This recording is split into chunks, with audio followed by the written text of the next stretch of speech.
इस वीडियो में हम क्लास 10th का जो चैप्टर 3 है pair of a linear equation in two variables, तो आज हम इस वीडियो में इसको इंट्रोडक्शन आपको बताएंगे। तो चलिए स्टार्ट करते हैं।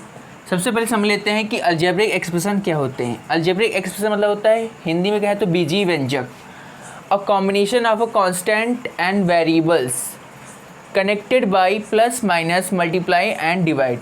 यानी कि जो कांस्टेंट और वेरिएबल्स होते हैं वो प्लस माइनस और मल्टीप्लाई और ऐड से जब कनेक्ट होके मिलते हैं तो जो बनता है वो क्या होता है, हमारा एक अलजेब्रिक एक्सप्रेशन। जैसे कि यहाँ पे x square plus 5x plus 6, तो यहाँ पे देखो x यहाँ पे क्या है, एक वेरिएबल है, 5 और 6 क्या है यहाँ पे कांस्टेंट है। लेकिन ये सब कैसे जुड़े हुए हैं, प्लस माइनस मल्टीप्लाई और सब्ट्रैक्ट। यहाँ पे देखो 5 और x के बीच में मल्टीप्लाई है और 5x और एक्स स्क्वायर के बीच में प्लस है। यानी कि कोई ना कोई भी जो साइन है उनका यूज़ करके ये बने होते हैं, चाहे इसमें देख लीजिए या फिर इसमें।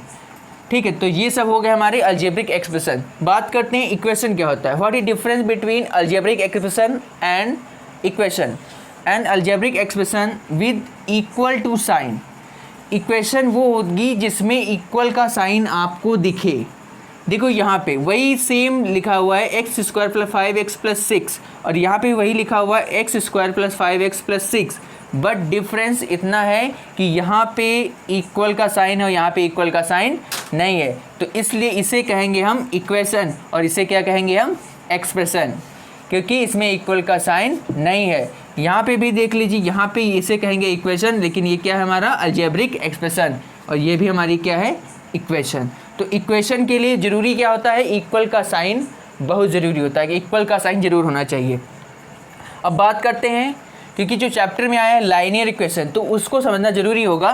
तो सबसे पहले समझते हैं लाइनियर इक्वेशन क्या होता है। द ग्रेटेस्ट एक्सपोनेंट्स मीन्स होता है घातांक, घात का जो अंक होता है, यानी पावर का जो नंबर होता है, घात का अंक यानी कि पावर में जो नंबर होता है, पावर जानते होंगे, पावर का जो नंबर होता है of the variables in an equation is 1।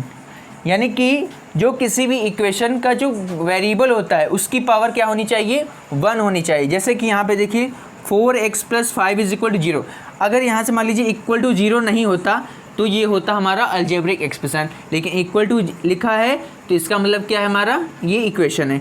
सिर्फ सेकंड चीज़ है कि देखो यहाँ पे जो वेरिएबल है उसकी पावर कितनी है, यहाँ पे 1 है। अगर 2 होता तो 2 लिखी होती और जो 1 होता पावर वो लिखी नहीं आती, तो इसलिए यहाँ पे इसकी पावर क्या है, 1 है। तो ये क्या हो गई हमारी लाइनियर इक्वेशन। ये भी हमारी क्या हो गई, equal to 0 linear equation. 3x plus 4y plus 9, यहाँ पे भी दोनों जो वेरिएबल हैं, ठीक है, उनकी पावर कितनी है, 1 1। तो ये भी हमारी क्या हो गई, लाइनियर इक्वेशन। अब बात करते हैं जो लाइनियर इक्वेशन होती है, general form of linear equation one variables. एक 1 वेरिएबल वाली लाइनियर इक्वेशन होती है तो उसका जो जनरल फॉर्म होता है यानी सामान्य रूप वो होता है ax plus B is equal to 0। But condition एक होती है कि a is not equal to 0, यानी कि a की जो वैल्यू होगी वो 0 नहीं हो सकती। अगर a 0 हो जाएगा तो ये पूरा टर्म 0 हो जाएगा, तो ये 1 वेरिएबल शो नहीं करेगा, इसलिए a is not equal to 0, a 0 नहीं होना चाहिए। जैसे कि यहाँ पे देख लीजिए 4x प्लस 5, यहाँ पे सिर्फ 1 वेरिएबल है, केवल x है यहाँ पे, तो ये 1 वेरिएबल वाली लाइनियर इक्वेशन। लाइनियर कैसे, लाइनियर हम तभी कहेंगे जब इसकी पावर कितनी है, 1। अगर यहाँ पे पावर 2 कर देंगे तो ये लाइनियर इक्वेशन नहीं रह जाएगी। तो पावर हमारी 1 होना चाहिए और साथ में अगर 1 वेरिएबल करी तो यहाँ पे सिर्फ एक ही वेरिएबल होना चाहिए, और ये भी क्या है, 1 वेरिएबल, चाहे x हो चाहे y हो, इससे कोई फ़र्क नहीं पड़ता है। तो 3y माइनस 5 ये हमारी 1 वेरिएबल में लाइनियर इक्वेशन है। अब जो हम इस चैप्टर में पढ़ेंगे वो पढ़ेंगे हम general form of linear equation in 2 variable, जिसमें 2 वेरिएबल्स हों। उसका जो जनरल फॉर्म होता है वो ज़्यादातर पूछा जाता है ax plus B Y plus C is equal to 0, but condition is 1, a is not equal to 0, b is not equal to 0। यानी कि a और b का मान 0 नहीं हो सकता, क्योंकि अगर a 0 हो जाएगा तो ये वाला पार्ट 0 हो जाएगा और b 0 हो जाएगा तो ये वाला पार्ट 0 हो जाएगा। तो ये 2 वेरिएबल्स में इक्वेशन शो नहीं होगी, इसलिए a और b का मान 0 नहीं हो सकता है।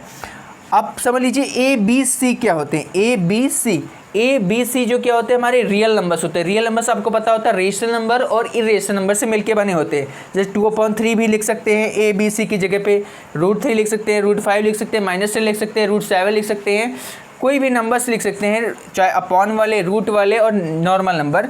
तो यहाँ पे ए बी सी की जगह पे हम कोई भी नंबर लिख सकते हैं। और एक्स और वाई यहाँ पे क्या है, 2 वेरिएबल्स हैं, एक्स और वाई।